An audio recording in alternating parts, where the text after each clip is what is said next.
welcome back. Been a little while. I did manage to knock out my instrument rating last year, 2019. So that was good. Good to get that out of the way. But then shortly after that, plane went in for an annual and had about 3 months worth of work that came out of that. So I worked my summer flying. But back in the saddle. Since I'm in training mode, starting to chip away at the commercial. Probably about halfway through, got the written done. So with everything going on, good day to just go up and do some commercial maneuvers by myself and practice those, sharpen up those skills, been a little bit, see how they go, and then once back on the ground, take a look at the data on the G5s and see how I'm doing against the standards for the check ride, and take it from there.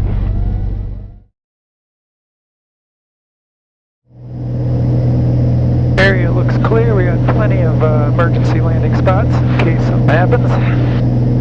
3,000 feet, so above our 1,500 AGL needed for the maneuver.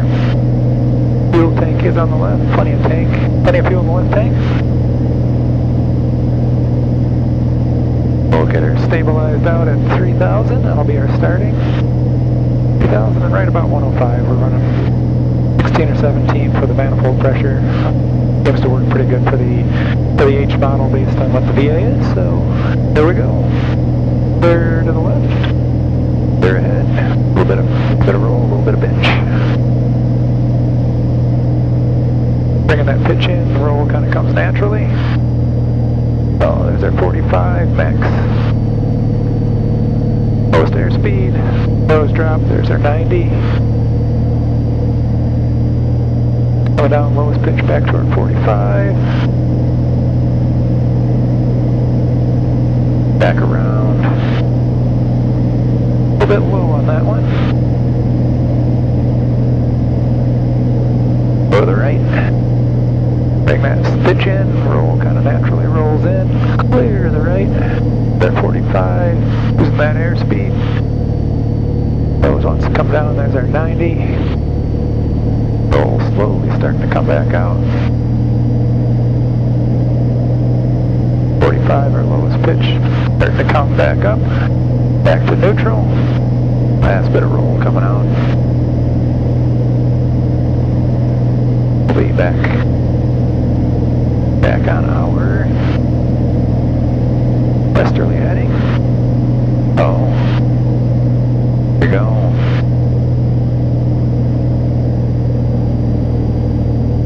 Coming off the stops.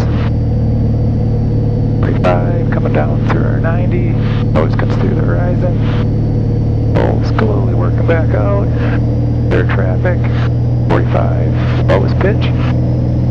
Roll coming back out, coming back down on our original altitude of 3,000 and about 105. That was pretty good. Now back to the right. Clear. At 45. Nose coming through at 90. Lowest pitch at our next 45. Coming back around, rolls coming back out. Back up to neutral. Roll slowly rolling back out on our heading. Back out at 3,000 and just a little bit fast on that one. 110 versus 105.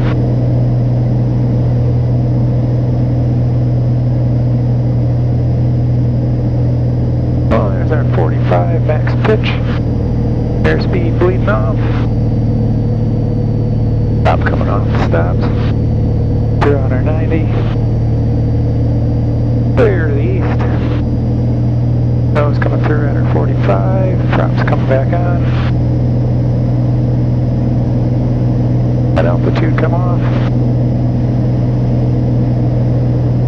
Back down.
Bring her back around.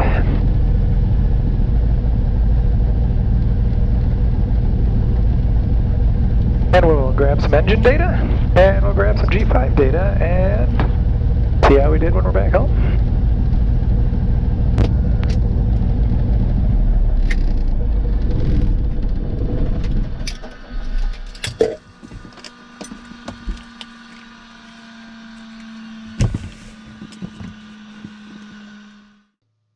Well, we're back at the house. I was able to grab the data off the G5s in the airframe, get them uploaded to fly.garmin. As part of their logbook, they do have a parser for the G5 data as well as some of their other avionics. That just gives you a nice debrief tool for some of these things. It came in handy for the instrument training, and it'll be interesting to see how the commercial maneuvers show up. They actually should be a little bit more interesting, actually, a little bit more dynamic maneuvers. Just as a quick reminder, to bring up the ACS as far as the lazy eights maneuver for commercial. Basically, it's a maneuver where you're in constant changing pitch and roll and airspeed, so you're always kind of in movement. It's very dynamic. As far as standards go, basically they're looking for plus or minus 100 feet from your entry altitude at your 180 point, plus or minus 10 knots on your airspeed, and plus or minus on your heading. And basically you're going to continue, whatever number of maneuvers that they're looking to have there. So if we flip back over to Garmin and we scroll down a little bit, you can see the flight actually had a few other maneuvers in it, but today we're just going to focus on the eights. The video's already going to be long enough as it is, and we'll kind of do a similar exercise for some of the other maneuvers: chandelles, steep turns, spirals around a point, and power off 180, or what you can see on this flight. But if we zoom in on the lazy eights, down below they actually give you a graph, and you can pick different data. So right now what I have up is actually the roll rate. So if you scroll over, you can see basically the airplane up top here. It's on the entryway for that first lazy eight that I did. So I was coming in 102, 105-ish is what I was aiming for, right about 3,000 feet. And you can see the somewhat of a sine curve on that roll rate. So here we're at negative 37, kind of a gentle sweep all the way up to kind of the positive 30. Continue back around as we go around those chandelles, or lazy eights, excuse me. So as we come around on that last one, basically we're back to neutral. We got our left eight, and etc. So the nice thing is you can get a pretty good visual. It's kind of an interesting maneuver where the roll is very lazy, hence the name lazy eights. And you can actually kind of see that you are kind of operating on a fairly constant change. There's not a lot of hesitation or flat spots in that curve. So a pretty good indicator there. A few bits kind of rolling as you reverse direction there. But all in all, not too bad for dusting things off. The pitch is interesting. It doesn't show up quite as smoothly for whatever reason. It's a little more steep in the way Garmin renders it, but you can kind of see a similar pattern where we start at our slightly nose-up pitch for level flight in the Bonanza at that slightly under VA. But we get our pitch up, and you can see the airplane up top. You're at your max pitch at that 45. You're going to come down right about that 90. We're back to close to 0-degree pitch, sweeping down to our lowest pitch at that 45 and back up. And you can kind of see basically that same pattern as the roll rate.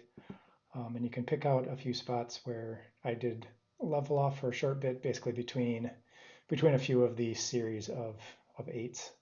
So you can kind of see a little bit of a flat spot there as I was transitioning between a pair, and likewise kind of a similar effect here. I think actually on that one I was almost pondering whether or not to do more eights or just to call it a day on those. But again, kind of just interesting to get that visual to see how you're doing as far as consistency goes, and how you're doing for the just kind of constant change. Similarly, you can kind of, like I say, there's a bunch of data.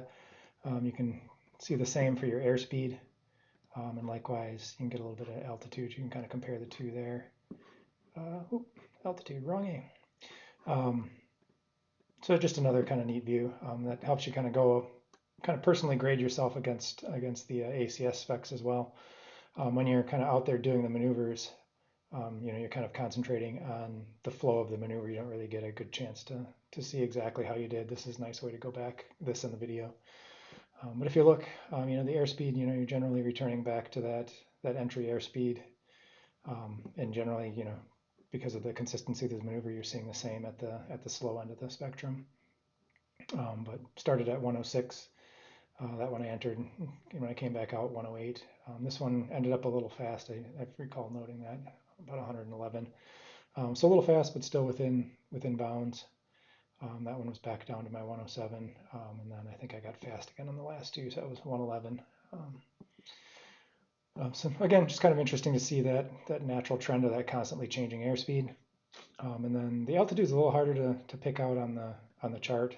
They don't have an option to change the scale on the side at this juncture, but you can kind of see the same as far as the first one. I started off at 3. Noted that I was a little bit low on that first one, kind of getting the dust off.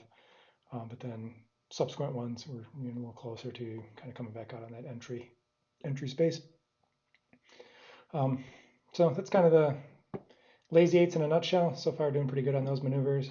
Some of the other ones as well, feeling pretty good on. But it'll be fun to kind of go through that same debrief exercise and see what I can see. The other kind of fun side effect of the data from the Garmin's is they do have a Google Earth export, so you can kind of see a little bit more three-dimensional view of the flight. So if we zoom in and play around, this is just Google Earth Pro, so kind of a free app. But you can kind of see the actual shape of those lazy eights. Kind of neat to see in real life how the maneuver plays out, and just kind of the consistency and effectiveness of what you got going on. So you can get some of that through things like Cloud Ahoy, I believe, but this is just kind of a nice, free, easy way to get kind of a similar effect to see those maneuvers, see them in a little more three-dimensional view, and just get a little better view into your flight and kind of a little better idea of how you're doing. So that's the lazy eights. Like I say, we'll take another day, go back, review some of the other parts of that flight. The video is already kind of a good length, but get out there, get flying, keep those skills sharp, and stay safe, everybody.